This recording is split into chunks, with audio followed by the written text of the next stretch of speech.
All right, trigonometric identities. So trig identities can be used to simplify trig expressions, and they really are just on your formula sheet there. So these are going to be the ones on the right side under trigonometry there, right? So these different identities you can use there. So the most important identity, or really just the most common, would be the one sine squared x plus cos squared x is equal to 1. That one comes up a lot, right? All right, so little hints for going through these. So begin by simplifying the more complex side. If squares are present, look for a Pythagorean.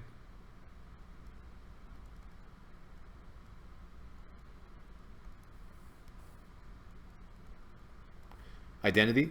So Pythagorean identity being this one, right? Express all ratios in terms of either sine or cos. See if you can factor. Come on, pen. There you go. We like to write a sum or difference of fractions as a single fraction with a common denominator.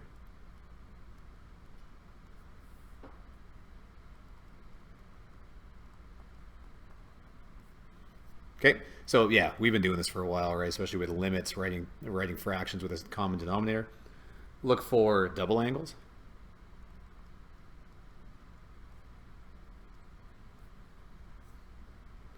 And then another one that we do again with limits and derivatives, multiply the numerator and denominator of a fraction by the conjugate.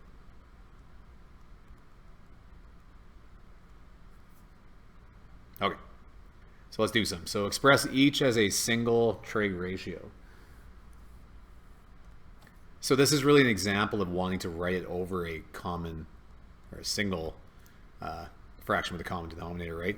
So this 1, let's write this over cos squared x. So this would be the same thing as sine squared x over cos squared x plus, and then I could just rewrite this 1 as cos squared x over cos squared x. Now write it all over cos squared x. So this is sine squared x plus cos squared x all over cos squared x. Okay, this is the Pythagorean identity. That's just 1. Okay, so that's just 1 over cos squared x. And then 1 over cos squared x is really just secant. Secant squared x. All right, moving on. Now, for this one, again, we'd like to rewrite these things in terms of sine and cos if we can. So let's just rewrite that cotan right off the bat. So this would be sine x plus, okay, so tan is sine over cos. So this is cos over cos x over sine x. And then times cos x. Okay, so simplifying that up a little bit, this is the same thing as sine x plus cos squared x, right? Cos x times cos x over sine x. Okay, so now it's going to be the same idea as before, right? We want a common denominator there. So I'm going to multiply both sides, or sorry, top and bottom here, by sine x, which works out very well because now I've got sine x times sine x is sine squared x plus cos squared x, and that is all over sine x. All right, perfect. That looks like a Pythagorean identity again. That's just 1. So 1 over sine x. Oh, but I should rewrite that. That would be cosecant x.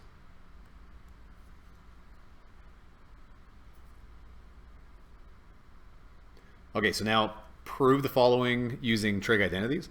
So when we say prove, we want to prove that the left side of this equation is actually equal to the right side of this equation. So one thing right off the bat that I don't want to do I don't want to start moving, let's say, stuff on the denominator over to the other side, right? That actually changes things because, well, for one thing, there's restrictions on this, right? There's numbers that wouldn't be allowed in this case. If I start moving this over here, you're messing everything up. When I'm proving it, I'm drawing a line down the middle, and I'm proving that the left side is equal to the right side. So we really want to work with the more complex side and then simplify that into, something that looks more like this, more simple. So this is pretty simple already. I'm just going to write that again. 1 plus cos x, right? And then on the right here, I'm going to start playing with this one. So sine squared x over 1 minus cos x. Okay, well, one thing I'm kind of thinking we could do, it'd be nice if I could change this into cos and like all cos or all sine, right? Why don't we play around with this one? Sine squared x. Well, I know that that's the same thing as 1 minus cos squared x. Okay, Pythagorean identity. Over 1 minus cos x. Now, even though it seems tempting to just say, aha, cancel that with, that, that's not right. You can't do that. What we can do, though, is this is actually a difference of squares, isn't it? Perfect square minus another perfect square. We can rewrite this as 1 minus cos x times 1 plus cos x all over 1 minus cos x. And then now we are free to cancel those, and we do in fact get 1 plus cos x on both sides. So they are in fact an identity. All right, next one. So we got secant squared x over secant squared x minus 1 is equal to cosecant squared x. All right, so again, we'd like to work with this one and simplify it. All right, so let's make a line, right? Left side and right side. So for the right side here, this cosecant squared x, right? Yeah, I can write that, cosecant squared x. I might want to just write that like in another version too, just in case if I find it on this side, it's just kind of there ready for me. So why don't we call this 1 over sine squared x. Okay, so now if I find either of these two, then I'm pretty good to go, right? So okay, so both of those are good. Now on this side, I could start, changing these into sines and coses. That would work. But if I can, this one looks suspicious to me, right? Like it looks like I might be able to change that into something, especially when I see squareds and I see ones, right? And I'm subtracting. Let's go look at our formula sheet. So yeah, back over here now, I'm kind of drawn to this one, right? Secant squared theta is equal to 1 plus tan squared theta. So if you brought the 1 over to that side, that'd be secant squared theta minus 1. Well, that's equal to tan squared theta. All right. That makes life a little easier, right? So let's just write the top again. That'd be secant squared x over, and then all of that is just tan squared x. Okay, so we might be able to play with this a little bit. So secant squared x is 1 over cos squared x. Okay, and now I'm dividing by tan squared x, and tan squared x, here I'll write it out, it's over, so tan squared x is really sine over cos, right? So that's really sine squared x over cos squared x. Okay, so that's really what I'm doing here, is dividing those. But that's kind of gross. Let's change this to a multiplication statement. This would be 1 over cos squared x times, and then the reciprocal. So that'd be cos squared x over sine squared x. So those cancel. So this is 1 over sine squared x, which is what we had, right? Which is also cosecant squared x if you'd rather write it that way.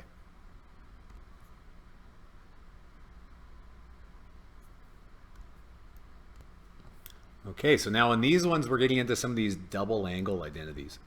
So those are going to be here. So keeping an eye open for those ones now. So we got sine 2x. Well, so sine 2x, we could change that right off the bat. Okay, I only have one of those. The coses are a little bit, you know, I've got more options, right, with cos 2x or cos 2 theta. But with sine, I've really just got the 1. So I'm going to rewrite this as 2 sine x cos x. So 2 sine x cos x. Okay? And I'm also going to make a line down the middle again. And you know, before I was saying we want to simplify the more complex side, but in this case they're both complex, right? I think I want to simplify both of them down a little bit before, you know, yeah, I think that'll be the easiest way. Instead of simplifying this one down and then building it up to look like this one, we'll just simplify them both down. Okay, so anyway, over. Now let's replace this too, because I'm just trying to get rid of these double angles, right? So this could be written as 1 minus and then cos 2x. Well, there are probably lots of ways that you could do this. So like with the cos 2x, like I was saying, we've got a few options to choose from. I'm going to choose the first one, but I'm sure there's ways to do these ones too. So it'd be a similar process. So I'm going to write this as cos squared x minus sine squared x. And then simplify that up a little bit. That'd be 2 sine x cos x over 1 minus cos squared x plus sine squared x. Now, what I'm thinking here, right, I want to simplify something. I don't like the fact that I have these different terms going on, right? So I'm just kind of keeping it in my mind that it would sure be nice if I can combine these all into one, right? If I can divide something, factor something out, or combine them all into coses or sines so that we can cancel. And what about this? 1 minus cos squared x. Well, that's just sine squared x. Okay, so this would be 2 sine x cos x over, and then that is really sine squared x plus sine squared x. Okay, then we're running out of room. Yeah, I'm just keep it the same. Okay, so then I'm going to write one more time here. So this would be 2 sine x cos x over, and then just collect those like terms. So that'd be 2 sine squared x. And then looks like I can do some canceling here, right? This would be the 2's would cancel, and then one of my sines would cancel. So this ends up being cos over sine. And we can leave it like that if you like, or that'd be cotangent.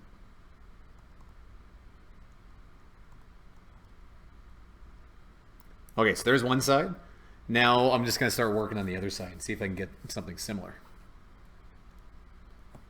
All right, so now looking at this one, I've got a double angle identity again, but I don't have any cosecant for double angles, right? So what I'd like to do first is rewrite this in terms of sine. So this would be the same thing as writing 2, right, which is just this 2, over, and then this would be sine 2x. And that's just because cosecant 2x is equal to 1 over sine 2x, right? So I just kind of combine them together. Okay, so that's that part, and then minus. Now let's like I'm already in sine. Let's write this tan in terms of sine and cos as well. So this would be sine x over cos x. Okay, so now like we said, good news is when you get sine 2x, there's only one thing we can do, right? That was that one.